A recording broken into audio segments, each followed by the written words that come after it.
Opäť skvelá príležitosť, ako si užiť rôzne prostredie. Sme v staničnom parku v Poprade pri vlakovej stanici a začíname trošku ladiť šteniatka, aby na seba neboli zlé, aby sa sústredili na svojho majiteľa.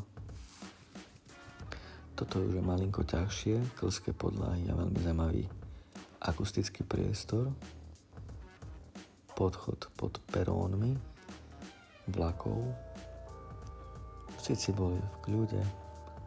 Lunka bola v malom strese, tak nás čakala von.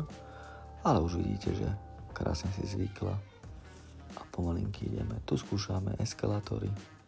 Veľmi ťažký moment.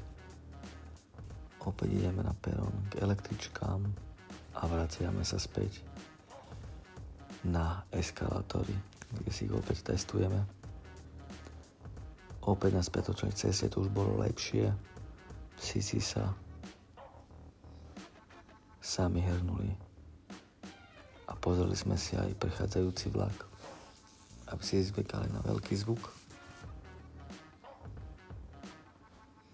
a silné trasenie.